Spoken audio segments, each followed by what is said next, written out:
Subscribe करें और bell दबाएं ताकि कोई खबर रह न जाए।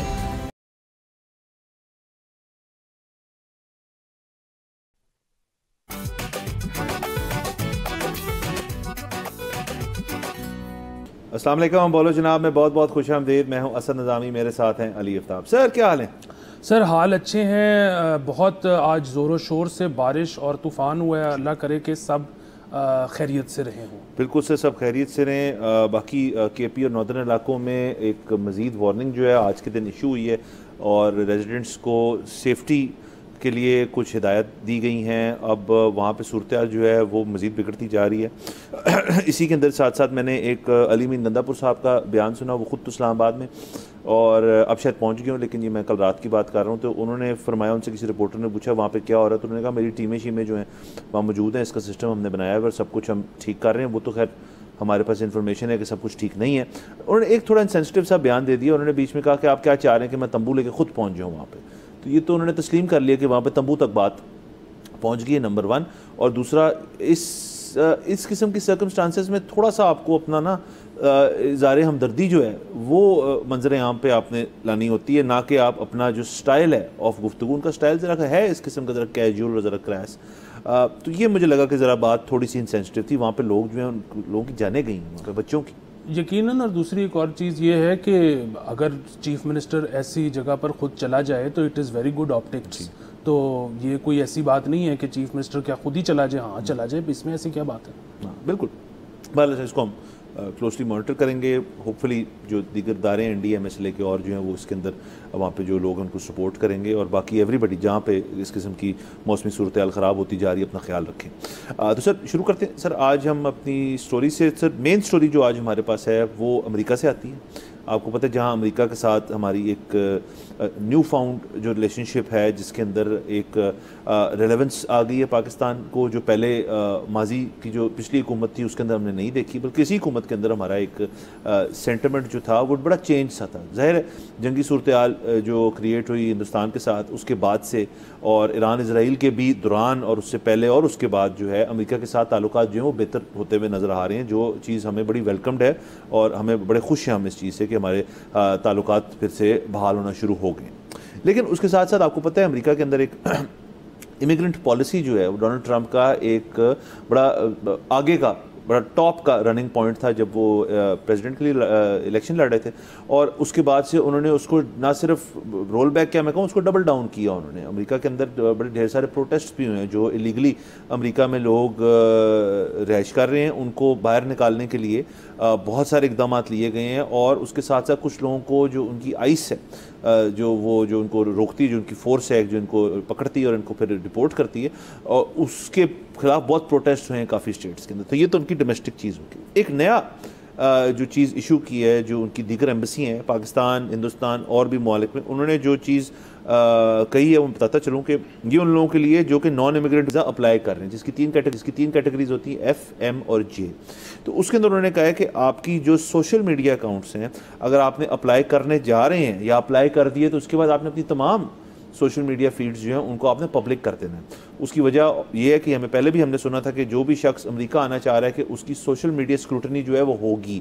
ये हमें नहीं था पता कि वो इस तरह से इसको एज अ पॉलिसी कर देंगे। हमें तो लगता था वो वैसे ही एक्सेस कर सकते हैं, लेकिन जाहिर है सोशल मीडिया कोई ऐसी चीज़ नहीं है। अगर आप एक मुल्क हो, आप एक हुकूमत हो, आप एक गवर्नमेंट हो, तो अब उसकी सिक्योरिटी प्रोटोकॉल्स इतने स्ट्रिक्ट हैं कि कोई शख्स वैसे ही आपकी प्रोफाइल इमेज से आगे जाना चाहे तो उसके लिए बड़े उसको काम करना पड़ेगा, बड़ी मेहनत करनी पड़ेगी। तो उन्होंने दूसरा रास्ता इख्तियार किया है कि आप खुद से ही अपनी प्रोफाइल सारी पब्लिक कर दें तो आपकी वीज़ा प्रोसेसिंग होएगी। ये इस चीज़ की बिल्कुल गारंटी नहीं है कि आपको वीज़ा मिल जाएगा, अलबत्ता आपकी स्क्रूटनी जो है वो बाकायदा तौर पे जैसे वो चाह रहे हैं हो पाएगी। वो उसके बाद उनका फैसला है कि आया वो आपको वीज़ा देना चाहते हैं या नहीं। तो ये हिंदुस्तान में भी एप्लीकेबल है अब और पाकिस्तान में भी एप्लीकेबल है। देखिए, मुझे आज से 2 साल पहले से तो ये मैं जानता हूँ फॉर अ फैक्ट, 2023 से तो अब आप जब वीज़ा फॉर्म भरते हो अमेरिका का, तो उसमें लिखा होता है कि आप अपने जितने सोशल मीडिया हैंडल्स हैं तमाम प्लेटफॉर्म्स के, आप उनका URL इस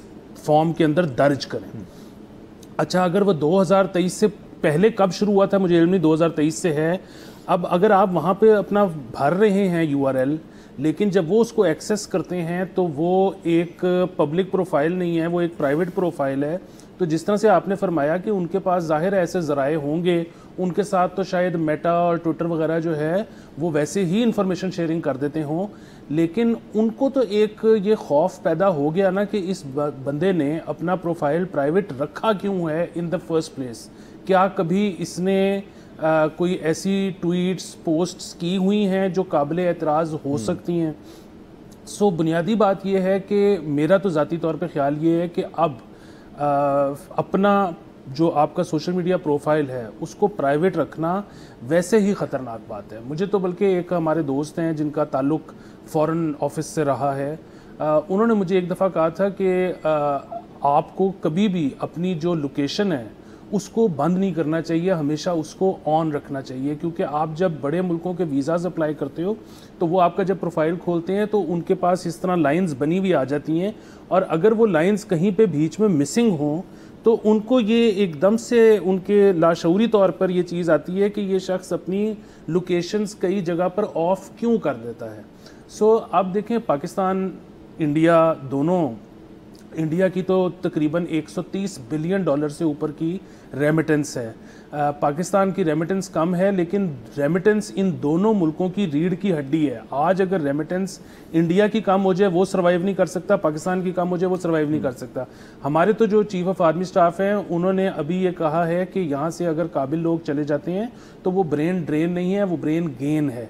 सो बुनियादी बात यह है कि अब अगर हम ये सोचते हैं, हम अपने बच्चों को लेकर भी ये सोचते हैं कि जी बड़ी अच्छी बात है उनकी नौकरी बाहर हो जाए, बाहर वो कमाएं, यहाँ पर भेजें, अगर हमारी रियासत भी ये सोचती है तो ये वो चीज़ें हैं जो कि हमें खुद उनको एजुकेट करने की ज़रूरत है कि आप कोई ऐसी चीज़, ऐसी बात जो मजहबी तौर पर कोई नफ़रत अंगेज़ हो, जो मसलकी तौर पर कोई नफ़रत अंगेज़ हो, जो रेसिस्ट हो, आप इन सारी चीज़ों से एक तो वैसे ही ज़िंदगी में परहेज़ करना चाहिए, दूसरा ये कि सोशल मीडिया पर डालना तो बिल्कुल भी कोई अक्लमंदाना हरकत नहीं है। अब ये लोगों को समझाने की ज़रूरत है, शायद जो, बल्कि मेरा ख्याल है कि नई जो पौध है, नई जनरेशन है जिन्होंने आंख ही खोली है सोशल मीडिया के दौर में, उनको तो शायद ये अंदाज़ा है कि it is a very much physical space. लेकिन जो हमारी जनरेशन है या हमसे भी पुरानी जनरेशन है उनको लगता है कि ये एक वर्चुअल सी स्पेस है जिसकी रियलिटी में कोई हकीकत नहीं है, तो यहाँ वो उस पर इतनी ख़तरनाक बातें कर जाते हैं जो शायद आम जिंदगी में भी नहीं करते।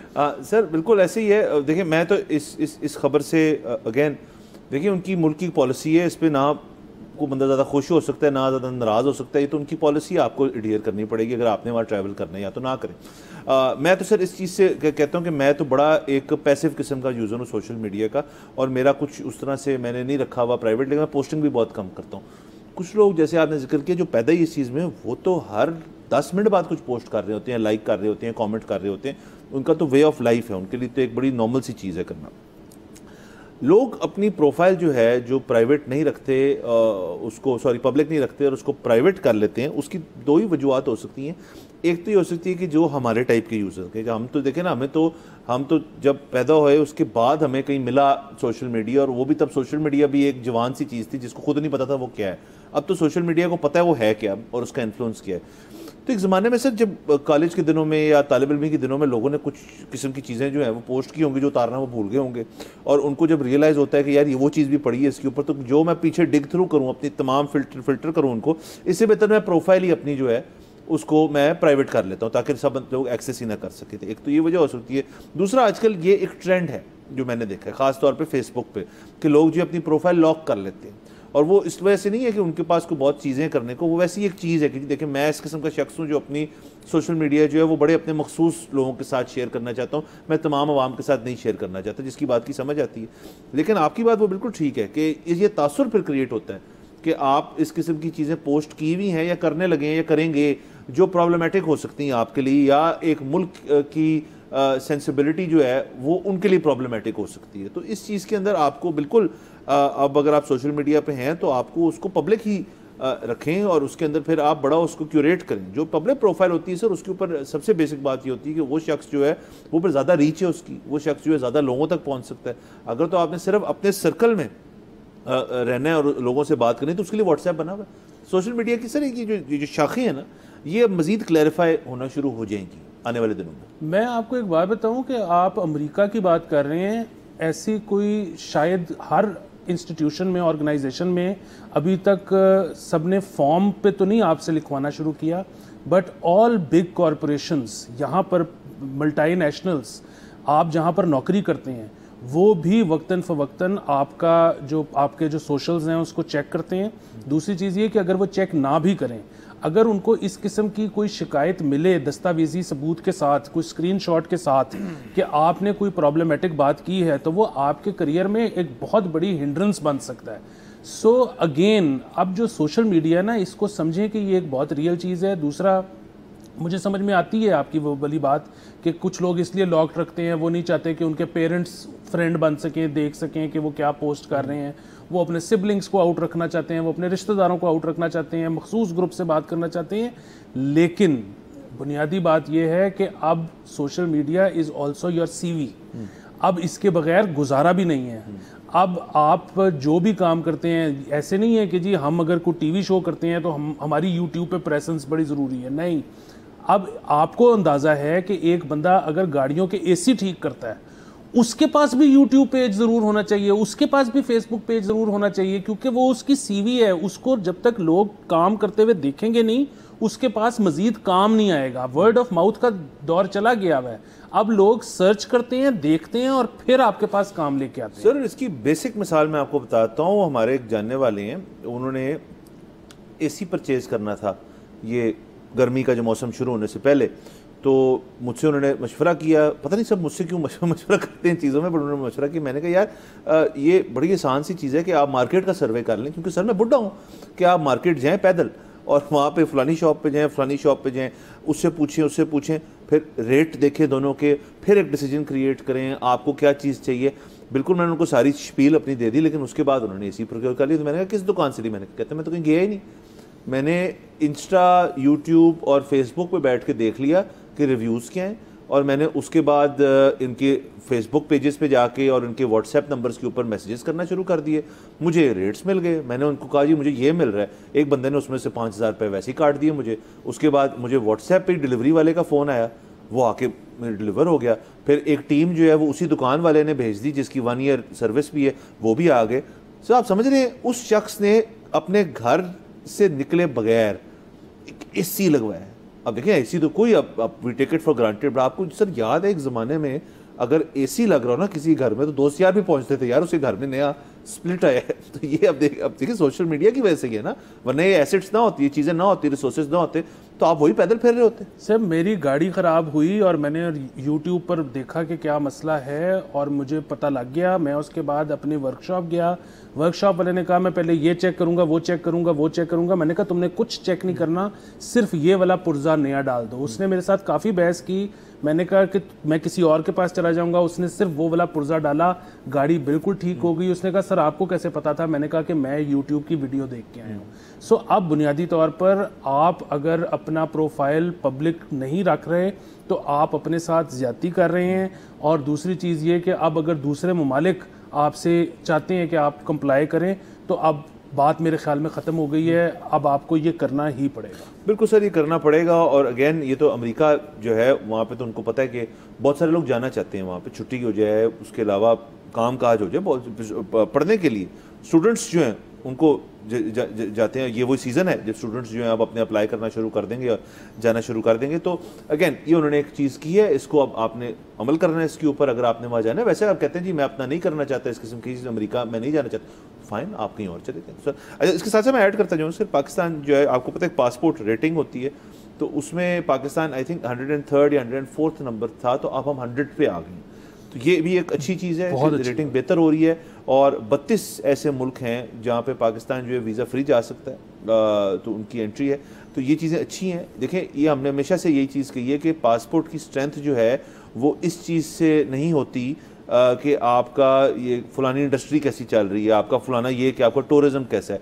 वो एक इज्तमाही एफर्ट होती है कि आपकी मईशत, आपकी ग्लोबल आउटलुक क्या है, पाकिस्तान का अपना सोशल मीडिया लेट से वो पाकिस्तान के बारे में क्या कह रहा है। तो पाकिस्तान के बारे में इस वक्त जो परसेप्शन है वो बड़ी चेंज हुई है अगेन बिकॉज ऑफ ये और बहुत चीज़ें हैं, बट पाक इंडिया जो ये कॉन्फ्लिक्ट था, वॉर थी, उसके अंदर से हमारी एक सॉफ्टवेयर इमेज आई है बाहर, हमारी तरफ से हमारे मीडिया एक रिस्पॉन्सिबल किरदार अदा किया। ये चीज़ें मैटर करती हैं। लोगों को लगता है कि ये सिर्फ एक डोमेस्टिक, एक इंटरनल चीज़ है। अब दुनिया भर की जो नज़रें हैं ना एक मुल्क पे जब पड़ती हैं, तो किसी शख्स ने पढ़ ली हेडलाइन या देख लिया कि जी इंडिया पाकिस्तान कॉन्फ्लिक्ट हो रहा है, वो शख्स अगर थोड़ा सा भी इंट्रीग्ड है वो थोड़ी बहुत रिसर्च करेगा, वो कुछ ट्रैवल लॉगर्स को देखेगा, जो ऐसी बहुत वीडियोस मैं देख रहा हूँ, India versus Pakistan travel logs, उसके अंदर वो कहते हैं पाकिस्तान बेहतर है। तो इसकी एक इज्तिमाई एफर्ट की वजह से ये बहुत मैटर करती है आपके पासपोर्ट की जो रैंकिंग होती है। जी बिल्कुल। दूसरा ये कि पाकिस्तान के जो इदारे हैं जिसमें पुलिस शामिल है, उसमें हम ये चाहते हैं कि स्क्रूटनी बेहतर हो।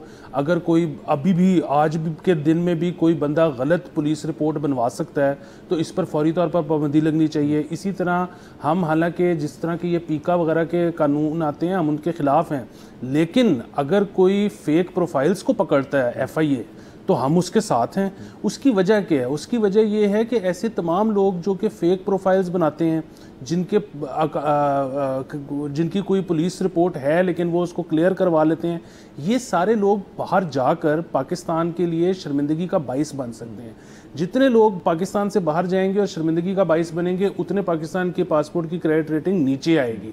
सो हम तो ये चाहते हैं कि पाकिस्तान का पासपोर्ट मजबूत हो ताकि जो डिजर्विंग लोग हैं उनको रिजेक्शन का ना करना कर लें खबर। ये इनफैक्ट मेरा एक्सपीरियंस शुरू कह लें कि वियतनाम एक ऐसा मुल्क है जहाँ पे पाकिस्तानी अब ट्रैवल करते हैं, दुनिया का एक टूरिस्ट स्पॉट बनने को जा रहा है, बन गया, बल्कि उनके कुछ शहर जो है बड़े लोग ट्रैवल करते हैं, बड़ी तारीफ सुनी है हमने। In some years it is the second most toured place in the world. तो अब हमने जिन्होंने भी वीज़ा लगवाना था उनसे साथ हमारी इकट्ठे हम बैठे हुए थे, बात हुई, तो उन्होंने कहा आपको पता है कि पाकिस्तानियों को बड़ी मुश्किल से वियतनामीज़ जो वीज़ा है वो मिलने में चला जाता है, एक महीना लग रहा है, 2 महीने लगते हैं वीज़ा आने में, इन सम केसेस मिलता ही नहीं आपको। तो सर देखें, आप किसी भी मुल्क को फॉर ग्रांटेड जब ले लिया ना आपने कि यार यहाँ का तो वीज़ा लग ही जाता है, ऐसा करते हैं बस यहाँ चले जाते हैं। और जाहिर है मैं नहीं कह रहा वहाँ पे तमाम लोग जो जाते हैं वो किसी किस्म का गंद डाल के आते होंगे, लेकिन अगर आप पाकिस्तान से लेट से हज़ारों लोग जा रहे हैं, उस 1000 में से 2 लोग तो ऐसे होंगे ना जो वहाँ कुछ कर सकते हैं, वो 2 के 4 हो सकते हैं, इन कपल ऑफ ईयर्स वो 2 के 100 हो गए होंगे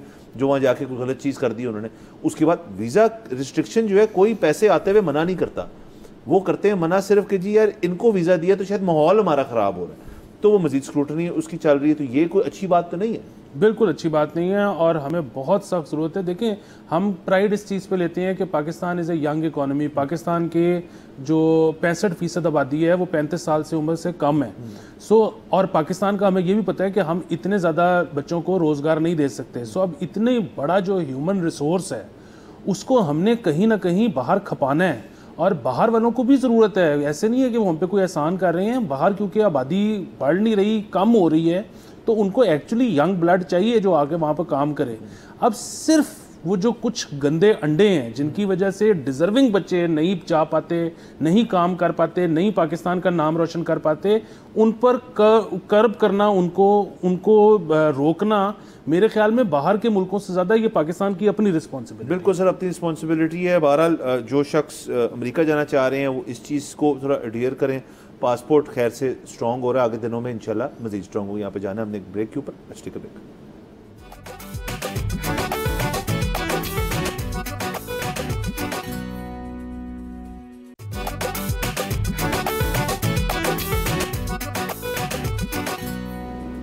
welcome back from the break. आप देख रहे हैं बोलो जनाब। सर मुल्क के अंदर दीगर जो मसले हैं उनमें से आपको पता है प्रायोरिटाइज़ करना उनको बड़ा मुश्किल है, लेकिन थैंकफुली वो आपका मेरा काम नहीं है। हुकूमत हमारे बिहाफ कर रही है, हमारे हुकूमत वक्त जो है वो कर रही है, लेकिन इसके अंदर भी एक मसला है, हमारा काम नहीं है लेकिन हमसे पूछना ज़रूर चाहिए कि मसले तो हमारे हैं, तो हुकूमत को पूछ के प्रायोरिटाइज़ करना चाहिए मसले क्या हैं। तो हुकूमत ने सर एक चीज़ उठाई आज से कुछ देर पहले कि ये एक प्रॉब्लमेटिक चीज़ है, तो इसको इन ट्रू गवर्नमेंट फैशन उन्होंने उसको बैन कर दिया, उनको सील कर दिया। वेब शॉप्स की सर बात कर रहा हूँ, और वेपिंग जो है वो दुनिया भर में एक ऐसी चीज़ मानी जाती है कि जो हेल्दी नहीं है, वो ठीक नहीं है आपकी सेहत के लिए, और दुनिया भर के अंदर इसके ऊपर ना किसी किस्म की कानून साजी करके इसको कोशिश किया जा रहा है इस फेज़ को फेज़ आउट किया जाए कि वेप ना करें लोग। बहुत लोग करते हैं, अभी भी बहुत लोग कर रहे हैं, ऐसी बात नहीं कि उन्होंने दुकानें सील कर दी हैं तो वहाँ पे मसले ख़त्म हो गए।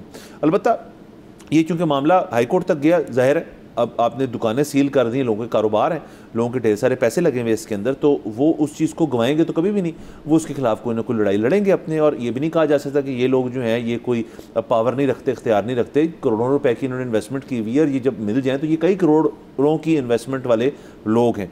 तो हाई कोर्ट में सर जो समाअत जब चल रही थी इसकी, तो उसके अंदर एक फ़ैसला जो है अभी तक आया है कि हाई कोर्ट ने फिल वक्त जो है वो जो वेब प्रोडक्ट्स की दुकानें हैं उनको डी सील करने का हुक्म जारी कर दिया है। तो अब उसके बाद जाहिर है ये हाई कोर्ट ने डायरेक्टली गवर्नमेंट के साथ एक पंगा ले लिया कि जी आपने सील की, हमने डी सील करने को कह दिया। अब ये देखें इसके अंदर आप वे कर सकते हैं ऑप्शंस, तो जो वेब करते हैं उनके लिए तो बड़ी खुशी की चीज़ है, जो वेब बेचते हैं उनके लिए बड़ी खुशी की चीज़ है, हुकूमत के लिए नहीं है। इसका मतलब हुकूमत जो अपनी रिट इस्टेब्लिश करना चाहता है उसके अंदर हाई कोर्ट जो है ये चीज़ कर सकता है। अब मैं इस चीज़ को as a matter of fact state नहीं कर सकता कि तमाम दुकानें डी सील हो चुकी हैं, हो के फिर से बंद हुई हैं, but to be fair, to be honest, मैंने जो मेरे इलाके में आसपास हैं वो अभी तक मैं भी देख रहा हूँ कि वो सील्ड हैं। सो अब इस ऑर्डर की खिलाफ वर्जी हो रही है या इस ऑर्डर पे अमल दरामद हो रही है, ये आने वाले दिन हमें बताएंगे, क्योंकि इस वक्त तक मेरे पास यही अपडेट है कि कोर्ट ने कह दिया है, लेकिन दुकानें अभी भी मुझे बंद ही नज़र आ रही। देखिए हम वेब के ख़िलाफ़ हैं, लेकिन मुझे बड़ी खुशी हुई है ये जानकर कि हाई कोर्ट ने फ़ैसला दिया है कि डी सील कर दिया जाए। उसकी वजह ये है कि जिस तरह से आपने बताया, लोगों की करोड़ों अरबों रुपए की जो इन्वेस्टमेंट थी उसको आप एक दिन के नोटिस पर सील नहीं कर सकते। आपको टाइम देना चाहिए कि जी जाहिर है कई लोग इंपोर्ट कर चुके हैं, कई लोगों ने अब अगली 6 महीने का किराया एडवांस में दिया हुआ है, कई लोगों के कंटेनर इस वक्त आपके पोर्ट पे लगे होंगे। सो सबको एक टाइम देना चाहिए कि जी हम इस नतीजे पे पहुंचे हैं कि ये सेहत के लिए मुज़र है, तो इसलिए अब आपके पास 6 महीने 8 महीने हैं, इसको आप जो हो चुका है उसको आप किसी तरह जो है लगाएं पार, और फिर आप मज़ीद अब इस पर ऑर्डर ना करें। और हम 10 महीने बाद या 1 साल बाद कोई और दुकान अब खुली नहीं देखना चाहते। तो ये मेरा तो ख्याल है कि अदालत की तरफ से बहुत अच्छा फ़ैसला है, एहसन कदम है कि एक दिन के नोटिस पे कुछ भी नहीं होना चाहिए। मैं तो अब देखें ना, ये जो इस बजट में आया है कि जी वो आप पुरानी गाड़ी इंपोर्ट कर सकते हैं, मैं तो उस पर भी परेशान हूँ। उसकी वजह ये है कि कई लोग अब इंपोर्ट कर लेंगे और कईयों की गाड़ियाँ खड़ी होंगी पोर्ट के ऊपर और एकदम से रातों रात फैसला आ जाएगा कि अब आप इंपोर्ट नहीं कर सकते या अब उस पर हमने ड्यूटी इतनी बढ़ा दी है। तो वो लोग जिन्होंने कर दी है उनको क्या फ़ायदा हुआ, या वो तो फंस गए, वो क्या करेंगे। यहाँ पर एक चीज़, चाहे वो गाड़ी हो, चाहे वो पतंगबाजी हो, चाहे वो वेप हो, कोई भी चीज़ हो, रातों रात कुछ नहीं होना चाहिए। हमेशा इन्वेस्टर को टाइम दें, इन्फॉर्म करें, बताएं कि जी ये कट ऑफ डेट है, इसके बाद नहीं हम करने देंगे। हाँ बिल्कुल सर। और देखें ऐसी चीज़ें, अब जैसे फ़र्ज़ करें स्मॉग है, आलूदगी है, अब उसके ऊपर आप इक़दाम लें, लेकिन फिर ये ना एक्सपेक्ट किया जाए कि स्मॉग जो है ये इक़दाम लेने से ओवरनाइट ठीक हो जाएगी, और उस फैसले को भी ओवरनाइट ना लें। जैसे फ़र्ज़ करें आप और मैं बड़े ख़िलाफ़ है, सॉरी, कि मोटरसाइकिल्स जो हैं उनकी रेगुलेशन जो है वो पैरामाउंट है। गाड़ियों और मोटरसाइकिल 2 व्हील 3 व्हील और 4 व्हील के अलावा कोई और चीज़ नहीं है जो इतना नुकसान पहुंचाती है एनवायरनमेंट को हमारे मुल्क में जितना वो ये ऑटो इंडस्ट्री पहुंचाती है आपको। लेकिन ऑटो इंडस्ट्री बंद हो सकती है? नहीं हो सकती। मोटरसाइकिल्स जो हैं, जो लोग चला रहे हैं, जिनका रोज़गार उस मोटरसाइकिल से मुंसलिक है, उन्होंने एक से दूसरी जगह जाना है, क्या उसको ओवरनाइट बंद कर सकते हैं? नहीं। इन चीज़ों को भी ऐसे ट्रीट करें, जैसे आपने बसंत का जिक्र किया, आपने वेपिंग का जिक्र किया और दीगर और चीज़ें, ये भी लोगों का रोज़गार है। आपने इजाज़त दी थी तो उन्होंने लगा ली। ऐसे तो नहीं हो सकता सर कि पाकिस्तान में वेब बैन है लेकिन दुकानें हैं हर कोने के ऊपर। आपने इजाज़त दी थी ना। अच्छा, उसके बाद उस इजाज़त देने के बाद अगर उस कारोबार ने 2-3 साल काम किया है, वो मुनाफा कमा रहा है, ओवरनाइट अगर उसको बंद कर देंगे तो हाई कोर्ट ही जाएंगे ना। वो बेचारे क्या करेंगे? वो इस चीज़ को मतलब they won't take it lying down कि जी मारो हमें, छुट्टे जितने मर्जी मारने, हम कुछ और कारोबार कर लेंगे। ऐसे नहीं होता, इसलिए आपने भी ऐसे नहीं करना। या तो आप ये भी सर हमेशा बेहतर चीज़ होती है, और हम तो ये जंगी सूरत हाल में भी ये कहते हैं कि आप इन सब को कहें जी आपके जो बेस्ट हैं, जो आपके यूनियन अगर आपका नहीं है तो बना लें, एक कमेटी बना लें जो वेब वालों को रिप्रेजेंट करती है, और गवर्नमेंट के साथ आके बैठ के बात कर लें।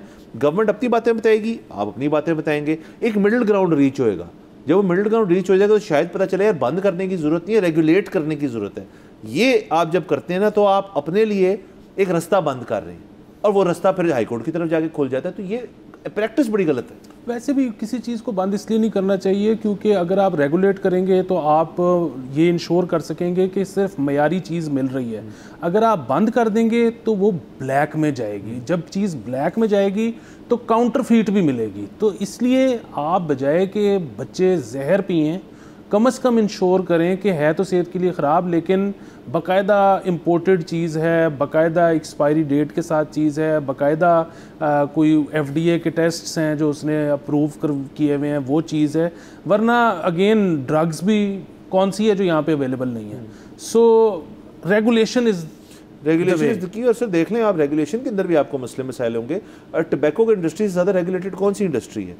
यहाँ पे आप जाएँ तो बाकायदा नुमाइश की हो रही होती है जो स्मगल्ड आपका सिगरेट है, जो यहाँ पे नहीं बनता, जो पाकिस्तानी नहीं है, वो बिक रहा है, लोग ले रहे हैं, बड़ा बड़ा महंगा ले रहे हैं, लेकिन लोग ले रहे हैं। ये रेगुलेशन कामयाब तो नहीं हुई, लेकिन टबैको इंडस्ट्री जो है उसको बंद तो नहीं करने वाले ना वो। क्यों? क्योंकि आपकी एक कॉन्वर्सेशन है उनसे, उनकी एक लॉबी है जो आपसे बात करती है, आपकी एक हुकूमती एक वफ्त है जो उनसे जाके बात करता है, आप बातें कर रहे हैं। आप देखें, अच्छी बात नहीं है कि स्मगल्ड सिगरेट जो है वो टबैको इंडस्ट्री के लिए भी बुरा है और वो हुकूमत के लिए भी बुरा है, तो आप मिलके उसको लड़ सकते हैं। इसी तरह वेप में भी हो सकता है। लेकिन आप ये देखें ना कि बजाय कि आप उससे लड़ें, अब बात यहाँ तक आ गई है कि फिलिप मॉरिस जो है वो वॉलंटरली अपने आप को पाकिस्तान स्टॉक एक्सचेंज से डीलिस्ट करवा रहा है। सो ये बड़ी गौर करने वाली चीज़ें हैं। मतलब आप अपनी जो इंडस्ट्री है उसको नुकसान आपको आपके सामने पहुँच रहा है स्मगल्ड प्रोडक्ट की वजह से, लेकिन इस तरफ किसी का ध्यान ही नहीं है। बिल्कुल सर। बाकी सर ये हम इसको भी मज़ीद देखेंगे क्योंकि ये this is interesting, not because कि ये कोई वेप को उस तरह की चीज़ है जिसका हमें शौक है, लेकिन चूँकि एक चीज़ सील होकर डीसील हो गई है, अब उसके ऊपर क्या आगे चीज़ होती है ये हम देखेंगे। बारह सर आगे चलते हैं। तो सर ये लाहौर की तरफ से हमें एक बात बताई गई है कि अब 3 घंटे बंद रखने पर गौर है, डेली उसको 3 घंटे बंद करने पर गौर अभी हुआ नहीं है। परिंदों की भरमार की वजह से जो फ़्लाइट्स हैं आपकी वो एट रिस्क हैं। अभी आई थिंक रिसेंटली कराची में भी एक वाक़या हुआ है जिसमें बर्ड स्ट्राइक हल्की सी हुई थी, लेकिन बचत काफ़ी होगी। लेकिन ये दिन आ भी सकता है, अल्लाह ना करे, जिसके अंदर ये चीज़ बहुत ज़्यादा हो जाए और आपको बहुत खौफनाक किस्म के मसले फेस करने पड़े हैं। तो इसलिए ऑब्वियसली मुझे लग ये रहा है कि बंद करने का मकसद ये है कि बर्ड्स के बारे में कुछ किया जाए। अब उनको आप क्या मारेंगे, उनको तब्दील करेंगे, कैसे करेंगे? अब ये सारे मसले मसाइल जो हैं इनके ऊपर गवर्नमेंट गौर कर रही है, लेकिन गौर करना नाकाफ़ी है मेरे ख्याल में, क्योंकि अगर कोई भी ट्रैवल कर रहा है और यहाँ से 12 जहाज़ उड़ते आते रहते हैं, अगर बर्ड स्ट्राइक एक इशू है बड़ा, इसके 3 घंटे आपको शायद बंद करना पड़े एयरपोर्ट, तो इसका मतलब है सिचुएशन थोड़ी सी आउट ऑफ हैंड होती जा रही है। जी, बुनियादी बात तो ये है कि हम ये अफोर्ड नहीं करते कि डेली 3 घंटे एयरपोर्ट बंद रहे। उसकी वजह ये है कि लाहौर का तो एयरपोर्ट भी इतना छोटा है कि यहाँ पर अगर एक वक्त में 2 फ्लाइट्स आ जाएँ या जानी हों तो आपको पता है कि इधर तो ना पोर्टर मिलता है, ना आपको लाइन इतनी लंबी हो जाती है कि एयरपोर्ट के बाहर तक खड़ी हो जाती है, तो वो आप अफोर्ड ही नहीं कर सकते। दूसरी चीज़, इसमें बहुत सारे मसले हैं स्ट्रक्चरली। हमने जिस जगह पर एयरपोर्ट बनाया है उसके साथ जितनी हमने करीब आबादियाँ ले आए हैं वो सारा कुछ अपनी जगह है। जो सबसे बड़ा मसला है, और मेरे ख्याल में टेलीविज़न के ऊपर इसके ऊपर शोज़ होने चाहिए, लोगों को ये बताना चाहिए कि जो ये सुपरस्टिशन है कि आपने जो है वो चीलों को गोश्त डालना है, वो आप कम से कम एयरपोर्ट के करीब वाले इलाकों में तो ना करें। वैसे तो वो शायद कहीं भी नहीं होनी चाहिए। वो एक दफ़ा नहर पे भी जब होनी शुरू हुई थी तो उस पर भी बहुत मसला हो गया था, फिर हुकूमत को इंटरवीन करना पड़ा था। लेकिन ये जो हमारी सुपरस्टिशंस है ना, इनके ऊपर मेरे ख्याल में बातचीत होनी चाहिए और नेशनल लेवल पे होना चाहिए। बिल्कुल होनी चाहिए सर। बाकी इसके ऊपर से कुछ 1-2 और हमारे पॉइंट्स हैं, यहाँ पे जाना है हमने ब्रेक के ऊपर। Let's take a break.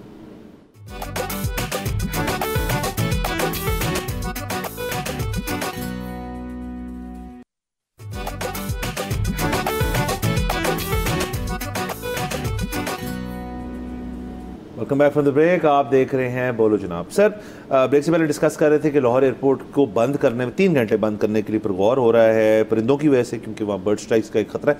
तो इसके ऊपर सर बिल्कुल ठीक है, लेकिन मैं तो सिर्फ एक ही पॉइंट है मेरा इसके अंदर कि ये भी जब आप करेंगे तो अगर तो उनका शिकार करके आपने करना है तो उसके अपने कुछ कंसर्न्स हैं कि, और अगर तो आपने किसी इसको सिस्टमेटिक तरीके से करना है कि क्या वो तरीक़ेकार हैं जिससे, क्योंकि देखिए लाहौर वाहिद दुनिया के एयरपोर्ट नहीं हो सकता जहाँ पे ये इशू है।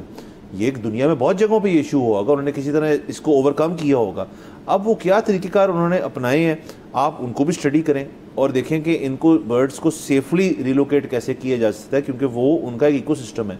अब वहाँ पे इतनी देर से वो हैं तो आप उसको डिस्टर्ब नहीं कर सकते, क्योंकि नेचर का ना अपना एक सिस्टम है, उसको आप अपने तरह से फोर्स से अगर तब्दील करेंगे तो आप और 10 मसले अपने लिए खड़े कर लेंगे। तो मेरा सिर्फ मशवरा ये होगा कि जब भी इस पर गौर जो हो रहा है, आई होप इसको गौर करने में इस चीज़ पे भी गौर हो रहा है कि उनको मारे बगैर कैसे चेंज किया जा सकता है। बिल्कुल जी।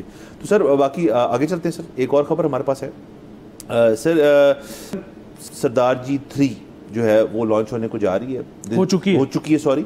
दिलजीत दोसांझ जो हैं वो इसके अंदर हैं, जो कि बड़े फेमस हैं, सिंगर हैं, एक्टर हैं, बड़े टैलेंटेड हैं। लेकिन इस फिल्म के अंदर एक जो चेंज है, वेलकम चेंज है हमारे लिए, तो कि हमने पहले भी खबर की थी कि हानिया आमिर जो हमारी एक्ट्रेस है पाकिस्तानी है, वो इस फिल्म में हैं और बड़े अच्छे रोल पे, लीड रोल पे। तो उनको जब इसके अंदर वो आई तो तब तो ठीक था, क्योंकि तब ताल्लुकात जरा नॉर्मलाइज थे इंडिया पाकिस्तान के। लेकिन ऑब्वियसली जंग के बाद जब ये फिल्म जो है, ये दिलजीत दोसांझ ने अपना वो नहीं चेंज किया, या जो भी डायरेक्टर है इसके, कि उन्होंने रिकास्टिंग नहीं की, तो हानिया आमिर को उन्होंने बरकरार रखा इस चीज़ के अंदर। तो उससे हमसाया मुल्क के अंदर बड़ी उनको मसले मसाइल और बड़ी तकलीफ हुई उनको इस बात से। और इंडियन गवर्नमेंट ने या इंडियन जो उनका बोर्ड है फिल्म का, उन्होंने इस फिल्म को इंडिया में रिलीज़ होने नहीं दिया। अलबत्ता इंटरनेशनली ये फिल्म रिलीज़ होगी, इनफैक्ट पाकिस्तान में भी इसको इजाज़त मिल गई है रिलीज़ होने की। तो ये सब चीज़ें जो है, अगेन आप और मैं तो हमेशा कहते हैं कि जो फिल्म आर्ट्स वगैरह जो चीज़ें हैं, इनकी एक सेपरेशन होनी चाहिए फ्रॉम जो आपके बाकी इलाके। लेकिन ज़ाहिर है वो चीज़ें करना, जब सेंटिमेंट्स इतने हाई हों और प्रेशर इतना ज़्यादा हो, तो फिर ये चीज़ें जो है ओवरलैप करती हैं। तो इस फिल्म के साथ भी कुछ ऐसा ही हो रहा है। जी बिल्कुल। एक तो मैं बड़ा तारीफ़ करना चाहूँगा पाकिस्तान के अवाम की, उन्होंने बड़ा वार्म वेलकम दिया है इस फिल्म को। ये पहला वीकेंड है इस फिल्म का, और आज संडे है। आज की जो हमारे पास फिगर्स नहीं है कि कितने कलेक्शन हुई है, लेकिन फ्राइडे और सैटरडे 2 दिन में पाकिस्तान की कलेक्शन 3 करोड़ से ऊपर थी। दूसरी चीज़ ये कि मेरे ख्याल में तो हमसाया मुल्क ने बड़ी बेवकूफ़ाना हरकत की है फ़िल्म की रिलीज़ की इजाज़त अपने मुल्क में ना देकर। उसकी वजह ये है कि ग्लोबली तो फिल्म रिलीज़ हो रही है। दूसरी चीज़ ये कि जब ये जैसे ही थिएटर पे से उतरेगी तो ये तमाम OTTs पर आ जाएगी। जब OTTs पर आ जाएगी तो इंडियन अवाम भी देखेंगे। और आपको पता है कि अब OTTs का भी मतलब ये है कि जब लोग देखते हैं तो उससे फिल्म पैसा तो जनरेट करती है। तो अगेन अगर उन्होंने इवेंचुअली देख ही लेनी है और फिल्म के प्रोड्यूसर्स ने पैसे कमा ही लेने हैं, तो क्यों आपने उसको अपने सिनेमा घरों में नहीं लगने दिया? आप इससे टैक्स कमा सकते थे, आप इससे एक ये इंडिया इशारा दे सकते थे कि चीज़ें इवेंचुअली नॉर्मलाइज हो जाती हैं। सो आपने ये जो एक जंग को गर्म करके रखा हुआ है, इसका ये कोई अक्लमंदाना हरकत नहीं है। दूसरी चीज़ ये है कि इसमें हमें सिर्फ दिलजीत दोसांझ नहीं बल्कि तमाम जो सरदार जी 3 की टीम है उसको खिराज तहसीन पेश करने की ज़रूरत है, क्योंकि दिलजीत दोसांझ का अपना ये बयान आया है कि ये मेरा अकेले का फ़ैसला नहीं था, मैंने पूरी टीम के साथ डिस्कस किया और उन्होंने कहा कि we should go ahead with the release of this film. वरना अदरवाइज़ तो आप, मेरा ज़ाती तौर पे ख्याल ये है कि एक जो इंडियन पंजाबी फिल्म है उसमें एवरेज 50-60 सीन होते हैं। अच्छा, 50-60 सीन में सारों में तो हीरो भी नहीं होता, ठीक है। तो एक जो फीमेल लीड है वो 18-20 सीन से ऊपर नहीं हो सकती। अच्छा चले, इसमें थोड़ी ज़्यादा होगी क्योंकि एक घर की कहानी है, तो घर में वो अगर मौजूद है तो ज़्यादा होंगी। लेकिन जब आप रीशूट करते हो ना, तो ज़रूरी नहीं होता कि हर सीन आपने दोबारा फिल्माना है और उसमें जो नया आपने लीड कास्ट किया उसका फ्रंटल दिखाना है। किसी जगह पे आप OTS दिखा देते हो, किसी जगह पे आप सिलवेट दिखा देते हो। सो आपको बहुत सारे सीन्स ऐसे होते हैं जो रीशूट नहीं भी करने पड़ते। सो अगेन ये कोई ऐसी चीज़ नहीं थी जो हो नहीं सकती थी उनके एंड पे, वो कर सकते थे। लेकिन अगर उस टीम ने ये फैसला किया कि हमने रीशूट नहीं करना, हमने हानिया के साथ जाना है, तो वेरी ब्रेव ऑफ देम और हमें उनको सराहने की ज़रूरत है। बिल्कुल सर, बहुत अच्छी चीज़ है। और अगेन सर देखें, फिल्म इंडस्ट्रीज़ जो होती हैं उसके अंदर एक कल्चरल शेयरिंग जो है वो हो जाती होती है। देखिए अब जैसे अब इंडिया का मौक़िफ़ जो है इसके ऊपर कि ये बैन करेंगे, अच्छा तो फिर क्या क्या बैन करेंगे? एक देखें, बांग्लादेश जो है एक शायद इंडिया के लिए सर्किट हो, वहाँ पे लोग रहते हैं। तुर्की एक सर्किट डेफिनेटली होगा इंडिया के लिए, वहाँ पे बहुत सारे लोग रहते हैं। और दीगर इस्लाम मुल्क में अब इंडिया की खित्ते के अंदर सबसे को बन नहीं रही, तो क्या ये आप सिर्फ आपकी जो थरो ब्रेड इंडियन स्टार्स और एक्ट्रेस से भरी, जो कि बहुत बहुत ज़्यादा हैं, जो बहुत फिल्में हैं, आप वही चलाएंगे, सिर्फ आप इंटरनेशनल ऑडियंस को नहीं कैटर करेंगे, ये बात जो है ये समझ से बाहर है। लेकिन क्योंकि सर मैं जैसे हमने फ्राइडे को शायद शो किया था जिस पर हमने कहा था कि सितंबर में एक और कॉन्फ्लिक्ट हम परसीव कर रहे हैं कि शायद हो जाए, तो जाहिर है सर उस चीज़ को, उस प्रेशर को रखने के लिए फिर उनको इस किस्म की चीज़ें करनी पड़ेंगी। तो उसके अंदर जो है वो एक फ़िल्म जो है मुतासर होगी, बल्कि वो फिल्म क्या मुतासर होगी, आप खुद ही कह रहे हैं 3 करोड़ तो सिर्फ उसने पाकिस्तान से कमा ली, तो 2 दिन में अब और चलेगी और लोग देखेंगे। हमने तो ईद पे देखा है हमने कि जो पाकिस्तानी फिल्म रिलीज हुई थी, मेरा नाम लव गुरु जो है, उसने बड़ा अच्छा बिजनेस किया, फुल हाउस गए हैं उसके। तो पाकिस्तानी अवाम जो है वो मेरे ख्याल में सर अब रेडी है कि जी यहाँ पे और फिल्में आएँ और पंजाबी आना शुरू हो जाएँ, हमारी डोमेस्टिक लेवल की और आना शुरू हो जाएं। तो मेरे ख्याल में अवाम को अब इस किस्म की चीज़ चाहिए। पहले तो आप और मैं इसी चीज़ पे डिबेट करते रहते थे कि शायद पाकिस्तानी अवाम जो है अब फिल्म वर्स हो चुकी है, उनको वो जाना जो है वो पसंद नहीं है क्योंकि महंगा एक चीज़ है। लेकिन हमने देखा कि इस ईद के ऊपर ये चीज़ गलत साबित हुई, लोग बहुत गए। जी बिल्कुल। और दूसरी चीज़ ये है कि अब ज़रा एक्टर्स से लेके जो एसोसिएशंस हैं फिल्म वाली और गवर्नमेंट और डिस्ट्रीब्यूटर्स, वो सारे बैठ के, सिनेमा ओनर्स ये बैठ के फैसला कर सकते हैं कि अच्छा अगर हमें ऑडियंस को वापस लेके आना है तो हम कुछ अरसे के लिए, 1-2 साल के लिए अपने जो शेयर्स हैं वो कम कर लेते हैं, हम टिकट को सस्ता कर देते हैं, और एक दफ़ा जब फुटफॉल वापस आ गया और तो हम आहिस्ता आहिस्ता इंक्रीज करके वापस वहीं पे ले आएंगे जहाँ अगेन, मतलब एक मुल्क है, इस मुल्क ने चलना है, इसकी एक इंडस्ट्री है, उस इंडस्ट्री ने चलना है। जिस दिन अब इंडिया जो है वो कितना ज़र मुबादला कमाता है अपनी फिल्म से, तो हम भी अगर एक इंडस्ट्री अपनी चला लें तो उससे बड़ा ज़र मुबादला भी आएगा। जाहिर है उसके लिए ज़रूरी है, जिस तरह हम बार बार फॉरेन डायरेक्ट इन्वेस्टमेंट की बात करते हैं तो हम कहते हैं कि जब तक लोकल इन्वेस्टर नहीं आएगा तब तक फॉरेन इन्वेस्टमेंट भी नहीं आएगी। तो जब तक आपका मुल्क अपनी फिल्मों के लिए एक बड़ा सर्किट नहीं बनेगा तब तक ओवरसीज मार्केट भी नहीं बनेगी। सो अगर हमने अपने सर्किट को मजबूत करना है और उसके लिए हमें सब सेगमेंट्स को, मतलब डिस्ट्रीब्यूटर को, सिनेमा ओनर को, फिल्म मेकर को, सरकार को अगर थोड़ी थोड़ी कुर्बानी देनी पड़ती है तो इसमें कोई बुराई नहीं है। इसमें कोई बुराई नहीं है सर। और अगेन जैसे हमने ये बात भी की थी कि एक फिल्म सिटी का भी एक पंजाब गवर्नमेंट सोच रही है, उस फिल्म सिटी के अंदर भी आप सब्सिडाइज किस्म के सिनेमाज बनाएं, बिल्कुल बहुत अच्छी चीज़ है। और ये तमाम चीज़ें होनी चाहिए, फिल्म जो है चलनी चाहिए, इस आर्ट की बाउंड्रीज जो हैं वो बहुत डिफरेंट होनी चाहिए, वो नहीं होनी चाहिए हर जगह आप कल्चरल शेयरिंग होनी चाहिए। इसी तरह जो है जो ये मसले मसाइले इवेंचुअली हल भी हो सकते हैं। तो सर 12 साल वक्त ख़त्म हो जा रहा है, अगले हफ्ते आपसे इंशाल्लाह फिर मुलाकात होगी। इजाज़त दीजिए, खुदा हाफ़िज़।